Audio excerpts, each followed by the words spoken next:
হ্যাঁ, তো যেটা বলছিলাম সেটা হচ্ছে আগের দিন যে কোশ্চেনগুলো লিখতে দিয়েছিলাম তার মধ্যে একটা ছিল এন্ট্রপি রিলেটেড কোশ্চেন। তো এন্ট্রপির কিছু কিছু এক্সাম্পল আমি করাবো ভেবেছিলাম, যেগুলো আগে করানো হয়নি, সেগুলো আজকে করিয়ে দিচ্ছি। আর তারপরে ম্যাক্সওয়েলস থার্মোডাইনামিক রিলেশন যেটা আছে সেটা নিয়ে আমরা পরের ক্লাসে আবার কন্টিনিউ করব।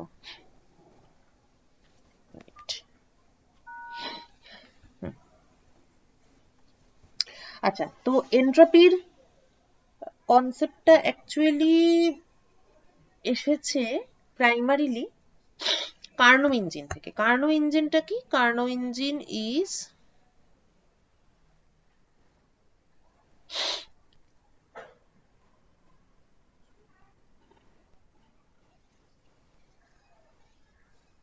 কার্নো ইঞ্জিন হচ্ছে হিট ইঞ্জিন যেটা which works between two heat reservoirs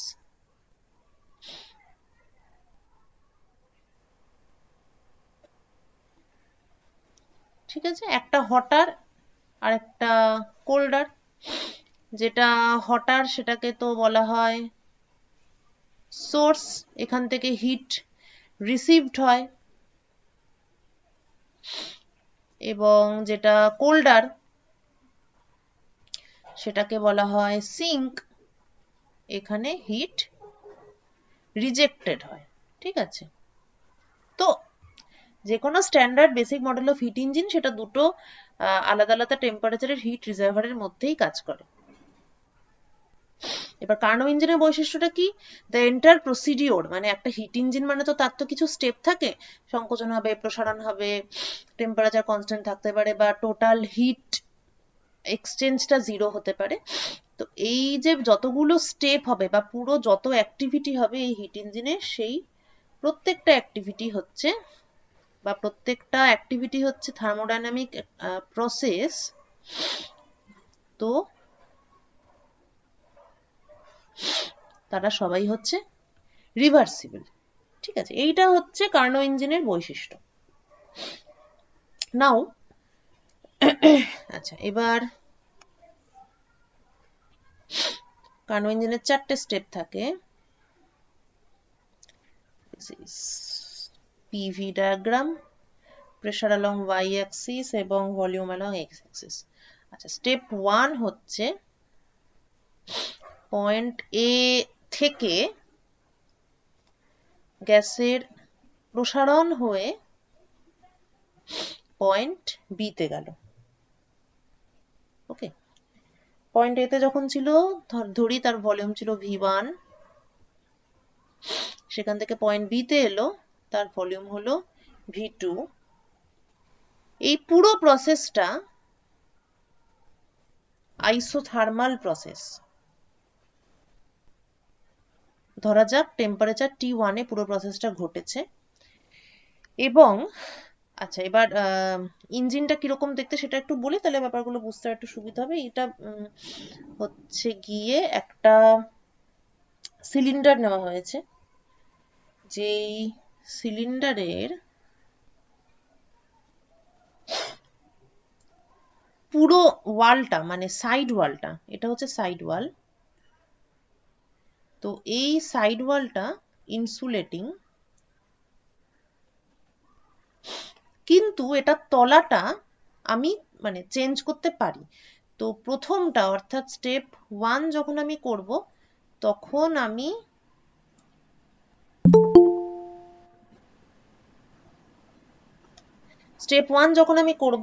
আমি তলাটাকে কন্ডাক্টিং রাখবো।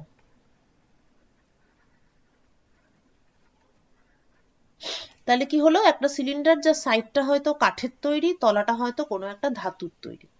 কেন তলাটা আমি কন্ডাক্টিং রাখতে চাইছি? তার কারণ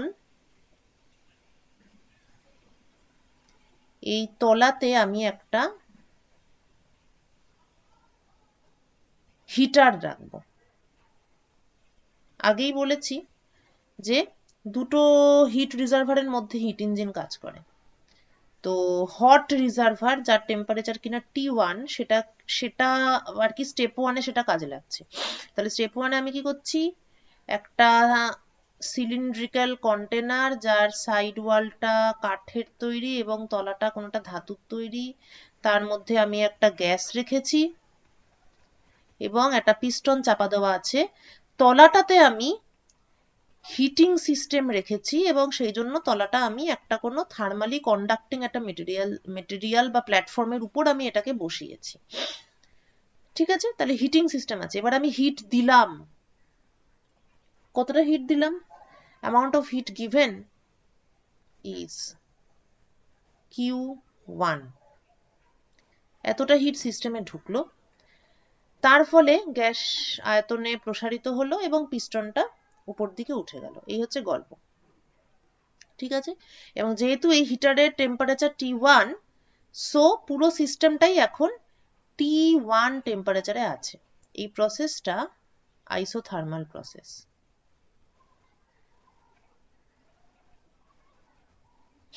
যেহেতু এইগুলো সব ইনসুলেটিং, এটা সাইড ওয়ালটা ইনসুলেটিং, তাই ও বাইরের আর মানে আর কারোর ইনফ্লুয়েন্সে আসেনি। এখানে যা ছিল তাদের সংস্পর্শে আসেনি, শুধুমাত্র এর সংস্পর্শে এসেছে। এর টেম্পারেচার T1, সুতরাং পুরো সিস্টেমের টেম্পারেচার এখন T1 এবং পুরো অ্যাক্টিভিটিটাই, যেহেতু এটা ডাইরেক্ট কন্ট্যাক্টে আছে, তাই পুরো অ্যাক্টিভিটিটা মানে এই যে প্রসারণটা হয়েছে পুরোটাই T1 টেম্পারেচারেই হয়েছে। Okay fine. এইবার আমি এটাকে তুলে নেব, এই পোর্শনটাকে তুলে নেব,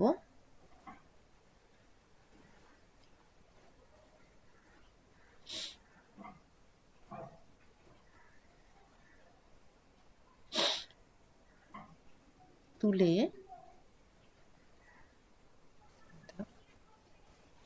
স্টেপ 2 বাবার পার্সেল মানে আমাদের নেক্সট স্টেপে এটাকে একটা ইনসুলেটিং স্ট্যান্ডের উপর বসাবো। ঠিক আছে, এখানে যেমন একটা ধাতুর পাত্র ছিল, এখন আমি তা না করে এটাকে একটা কাঠের প্ল্যাটফর্মের উপর বসিয়ে দিলাম। কাঠের প্ল্যাটফর্মের উপর বসানোর ফলে কি হলো, এখন আর কোনো হিটই এর মধ্যে ঢুকতে পারছে না। So now the platform is also insulating.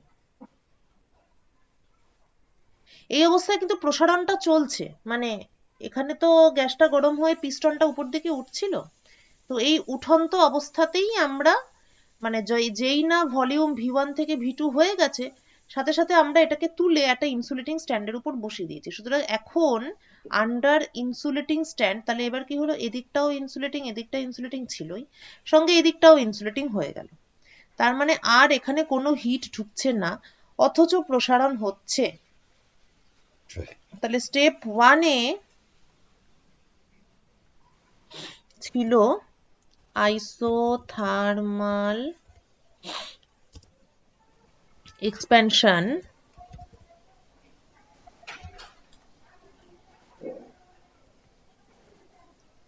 Step 2-তে expansion চলছে, কিন্তু এখন আর ব্যাপারটা আইসোথার্মাল নেই, কেননা এখন কোনো রিজার্ভারের সংস্পর্শে নেই, সুতরাং T1 যে মেনটেন হবে এরকম ভাবার কোনো কারণ নেই, কিন্তু অ্যাডিয়াবেটিক। এক্সপ্যানশনটা চলছে কিন্তু রিজার্ভারের সঙ্গে কন্ট্যাক্টে নেই, বরঞ্চ পুরোটাকে ইনসুলেট করে দেওয়া হয়েছে। সুতরাং এক্সপ্যানশন চলছে কিন্তু কোনো হিট ঢুকছে বা বেরোচ্ছে না, সুতরাং অ্যাডিয়াবেটিক এক্সপ্যানশন। তাহলে expansion is going on. So in the PV diagram, B থেকে ডান দিকে কোথাও একটা যাবে, কোথাও একটা যাবে, এবং যেহেতু এখন ইনসুলেশনে আছে, কোনো হিট এক্সচেঞ্জ হচ্ছে না, বাট ইট ইজ এক্সপ্যান্ডিং। তাহলে এই যে এক্সপ্যানশনটা হচ্ছে তার জন্য তো একটা মানে এনার্জির দরকার পড়ছে, এনার্জিটাও কোথা থেকে পাচ্ছে? একটা সিস্টেমে যদি বাইরে থেকে কিছু না দেওয়া হয় অথচ ওর এনার্জির দরকার হয়, তাহলে ও সেই এনার্জিটা কোথা থেকে নেবে? নিজের ভেতর থেকেই নেবে নিশ্চয়ই। তাহলে যেহেতু নিজের ভেতরকার এনার্জি খরচা করে ও এক্সপ্যান্ড হচ্ছে, সুতরাং ওর ইন্টারনাল এনার্জিটা কমবে, বা ওর নিজের ভেতরকার এনার্জিটা কমবে, বা মলিকিউলগুলোর কাইনেটিক এনার্জিটা কমবে, নিজের ভেতর থেকে নিচ্ছে। রেজাল্ট হচ্ছে গ্যাসটার টেম্পারেচার কমবে। ঠিক আছে, ক্লিয়ার? তাহলে স্টেপ 1-এ Q1 হিট অ্যাবজর্ব করলো, এক্সপ্যানশন হলো V1 থেকে V2 পর্যন্ত, এবং ধরি যেই পুরো প্রসেসটায় ওয়ার্ক ডান হলো W1। স্টেপ 2-তে এক্সপ্যানশন হলো একটা অ্যাডিয়াবেটিক প্রসেস, B থেকে C তে এলো, ভলিউমটা বেড়ে V2 থেকে V3 হলো। ওকে, পুরো প্রসেসটায় কোনো হিট এক্সচেঞ্জ হয়নি, আর ওয়ার্ক ডান, তাহলে পুরো প্রসেসে হিট এক্সচেঞ্জ হয়নি, সো Q is 0, আর ওয়ার্ক ডান হচ্ছে W2। লক্ষণীয় হচ্ছে দুটো ক্ষেত্রেই কিন্তু গ্যাসের এক্সপ্যানশন হয়েছে, সুতরাং ওয়ার্ক ডান ইজ পজিটিভ। এই দুটো সিচুয়েশনেই ওয়ার্ক ডান ইজ পজিটিভ, কেননা এক্সপ্যানশন হয়েছে, সিস্টেম কাজ করেছে। গ্যাসটা তো হচ্ছে সিস্টেমটা, সে পিস্টনের উপর কাজ করেছে, পিস্টনকে ঠেলে সরিয়েছে। ঠিক আছে, আচ্ছা, এইবার এই গ্যাসটাকে আমি আবার, এটা তো এক্সপ্যানশন হয়েছে, এবার এটাকে আমি আগের অবস্থায় আবার ফিরিয়ে আনতে চাইছি। তাহলে আগের অবস্থায় যদি আমার এটাকে ফেরাতে হয়, তাহলে অফকোর্স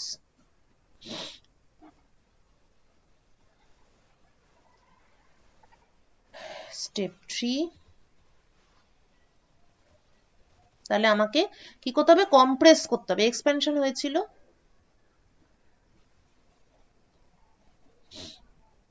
এবার আবার দরকার কম্প্রেশন বা সংকোচন। কিভাবে সংকোচনটা হবে? পিস্টনের দ্বারা। পিস্টন দিয়ে আমি গ্যাসটাকে আবার এবার নিচের দিকে ঠেলবো, রাইট? এই প্রসেসটা হওয়ার সময় আমি এটাকে ইনসুলেটিং স্ট্যান্ড থেকে তুলে আবার থার্মালি কন্ডাক্টিং করে দেব।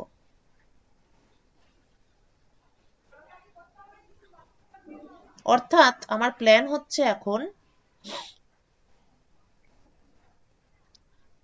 Two compress the gas, compression, কিন্তু ইনসুলেটিং না করে, মানে কম্প্রেশনটা যাতে একটা ফিক্সড টেম্পারেচারে হয়, মানে গ্যাসটাকে আমি কম্প্রেস করবো, আগের অবস্থায় তোমাকে নিয়ে যেতে হবে গ্যাসটাকে, মানে যে কোনো হিট ইঞ্জিনই বলেছিলাম আগের দিন যে হিট ইঞ্জিন একটা সাইকেলে অপারেট করে, তাই এটাকে ভলিউম বেড়ে বেড়ে V1 V2 V3 হয়েছে, V3 থেকে আবার V1 নিয়ে যেতে হবে। তো এটাকে আমি দুটো স্টেপে নিয়ে যাব। প্রথমবার আমি কি করবো? প্রথমবার আমি পিস্টনটাকে ঠেলবো, ঠেলে এটাকে কম্প্রেস করব। কম্প্রেস করার সময় আমি চাইবো যে পুরো গ্যাসের টেম্পারেচারটা যেন ফিক্স থাকে, অর্থাৎ the process should be isothermal. যদি আমাকে একটা প্রসেসকে আইসোথার্মাল রাখতে হয়, তাহলে আমাকে অফকোর্স তাকে আবার কোনো একটা হিট রিজার্ভারের সংস্পর্শে রাখতে হবে, কোনো একটা হিট রিজার্ভারের টাচে রাখতে হবে, তবেই সেটা আইসোথার্মাল থাকবে। তাই এক্ষেত্রে আমি একটা কোল্ডার একটা হিট রিজার্ভারের সংস্পর্শে এটাকে রাখলাম, এবং যেহেতু আমি কম্প্রেস করছি এটাকে, সুতরাং অফকোর্স ওয়ার্ক ডানটা সিস্টেমের উপর হচ্ছে, এবং এখন হিট রিজেক্ট হবে। এক্সপ্যানশনের সময় হিট দেওয়ার ফলে গ্যাসের ভলিউম বাড়ে, কিন্তু গ্যাসের ভলিউম কমার সময় গ্যাসটা হিট ছাড়ে। সুতরাং এখন যেটা ঘটছে সেটা হচ্ছে একটা আইসোথার্মাল কম্প্রেশন। এর ফলে গ্যাসটা সি থেকে ধরা যাক ডি তে এলো। ছবি থেকেই বুঝতে পারছিস যে প্রেসারের ভ্যালুটা বাড়লো, প্রেসার এখানে ছিল সেখান থেকে এখানে এলো, রাইট? প্রেশারের ভ্যালুটা বাড়লো, সি থেকে এলো ডি তে। টেম্পারেচার ফিক্সড আছে হিট রিজার্ভার যার সঙ্গে কানেক্ট করা আছে সেখানে। আচ্ছা, নতুন ভলিউম হচ্ছে এখন V4।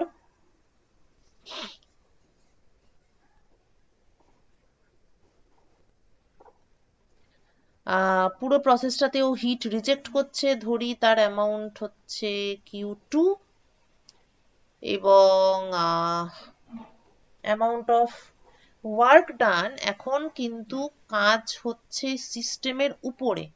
আগে সিস্টেম কাজ করছিল তাই পজিটিভ ছিল, এখন সিস্টেমের উপরে কাজ হচ্ছে কারণ পিস্টন দিয়ে গ্যাসটাকে আমি ঠেলছি,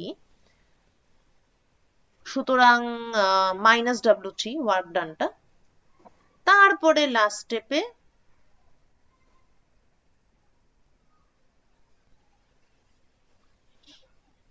স্টেপ 4,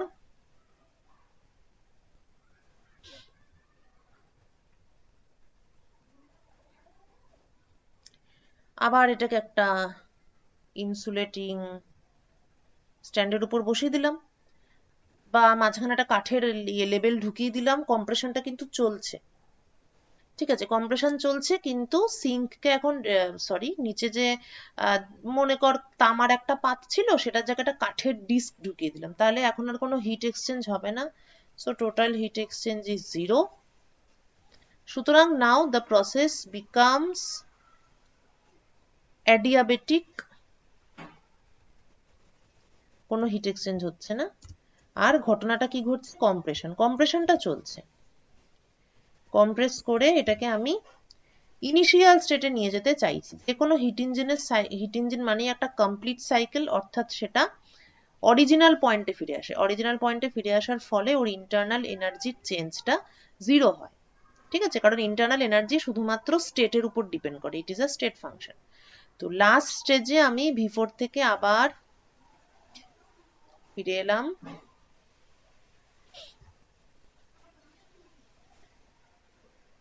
V1 এ। পুরো প্রসেসে কোনো হিট এক্সচেঞ্জ হয়নি।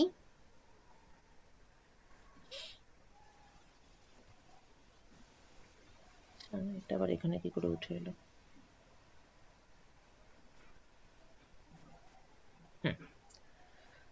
হ্যাঁ, পুরো প্রসেসে কোনো হিট এক্সচেঞ্জ হয়নি, তাহলে সরি, তাহলে কিউ আমার 0 ছিল। আর ওয়ার্ক ডানটা কম্প্রেশন যেহেতু সিস্টেমের উপরে কাজ হয়েছে, সুতরাং ওয়ার্ক ডান নেগেটিভ -W4। আর তো আর কিছু বলার নেই, ঠিক আছে। এই হচ্ছে আমার পুরো কার্নো সাইকেলটা, এবং পুরো প্রসেসটাই খুব স্লোলি করা হয়েছে, এবং সেখানে কোনো ফ্রিকশন টিকশন কিছু নেই, কোনো ডিসিপেটিভ ফোর্স নেই। So it is reversible process, মানে ইরিভার্সিবিলিটি যা যা হলে হতে পারতো সেগুলো এখানে কিছুই হয়নি। প্রসেসটা খুবই স্লো একটা প্রসেস। এক সেকেন্ড, হ্যালো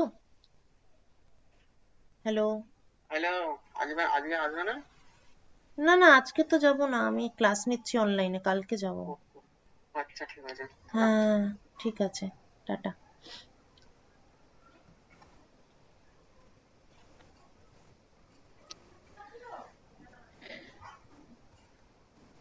ঠিক আছে, হ্যাঁ, সো এই হচ্ছে কার্নো সাইকেল, প্রত্যেকটা স্টেপ রিভার্সিবল। ওকে, এইবার আমরা efficiency of the Carnot cycle. Efficiency of the Carnot cycle, output by input. So total work done হচ্ছে, যদি total work done W হয়। আর এবার ইনপুটের ব্যাপারটা কি না, Q1 হিট দিয়েছিলাম আর Q2 হিট বেরিয়ে গেছে। সো ইনপুট সিস্টেমে আমি কি দিয়েছি, Q1 অ্যামাউন্ট অফ হিট। আচ্ছা, এবার থার্মোডাইনামিক্স এর ফার্স্ট ল অনুযায়ী Q1 হিট দিয়েছিলাম, Q2 হিট বেরিয়ে গেছে, আর পুরো ব্যাপারটা ওয়ার্ক ডান যদি হয় W, তাহলে of course W is equal to Q1 minus Q2। therefore সেটাকে যদি আমি এখানে বসিয়ে দিই, তাহলে 1 minus Q2 by Q1। তবে এটা যে কোনো হিট ইঞ্জিনেরই এফিসিয়েন্সি, এখানে কার্নো সাইকেলের কোনো স্পেশালিটি নেই। কার্নো সাইকেলের স্পেশালিটিটা আসবে এরপর, যখন আমরা we will prove বা we will show that Q2 by Q1 is T2 by T1। দুটো হিট রিজার্ভারের যে টেম্পারেচার, এই রেশিওটা যে এই রেশিওর সঙ্গে সমান, এইটা আমরা যখন প্রুভ করব তখন কার্নো সাইকেলের স্পেশালিটিটা আসবে। তো এটা দিস হোল্ডস ফর